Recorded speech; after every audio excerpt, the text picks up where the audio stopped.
16 when this happened to me, and it still haunts me to this day.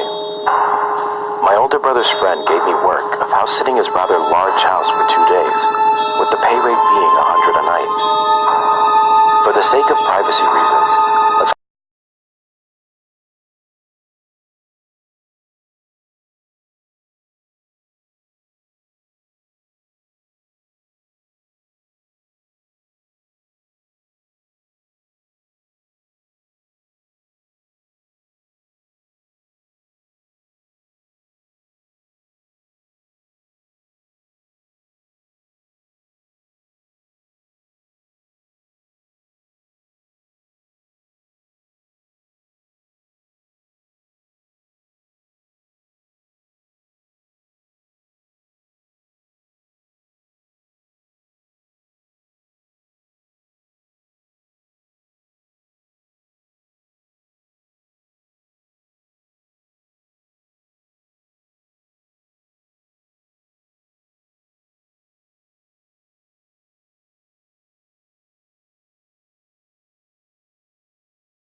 of house sitting his rather large house for 2 days, with the pay rate being $100 a night. For the sake of privacy reasons, let's call my brother's friend Nick.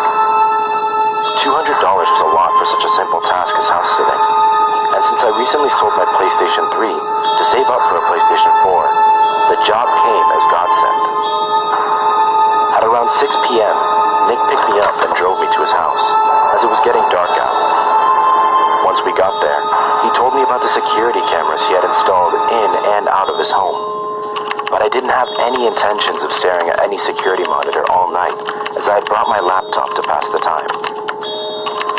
After some time had passed, I felt hungry and decided to grab something from the fridge. But as I got up to make my way down, I saw movement out of the corner of my eye from the monitor. I sat back down, closing my laptop, and taking a closer look, noticing the movement coming from camera 4. Upon closer inspection, I noticed that it was a silhouette of what appeared to be a man standing outside the house. Within seconds of glancing away from the monitor, the man was gone. At that very moment, I heard glass shatter somewhere downstairs, causing me to immediately look at the cameras, noticing him crawling in through the basement window at an alarming rate. I started to panic, watching him climb the basement stairs with a knife clenched in his hand. I quickly locked the door to my room and dialed 911, explaining everything. I watched the monitor, terrified to see the man on the same floor as mine, desperately opening and closing the doors, looking for anyone to cross his path. I pressed my ear against the door, straining to hear his now slowed footsteps approach my door as he attempted to open it. Realizing I was in there, he began to shout and pound on the door aggressively, frightening me to the very core. As I sat there shaking, I heard sirens in the distance, steadily getting louder and louder. My fear quickly disappeared as I heard the man run towards the stairs, attempting to escape his fate. But I heard the front door slam open, accompanied by somebody yelling, "Police, put your hands in the air!" minutes later, I walked downstairs and saw the intruder in a pair of handcuffs being escorted to the police cruiser. I thanked one of the officers and called Nick, explaining everything to him. After about 20 minutes, he picked me up and took me home. But I got no sleep that night. All I could think of was how lucky I was to be alive. If the cops hadn't shown up when they did, I wouldn't be here to tell this story.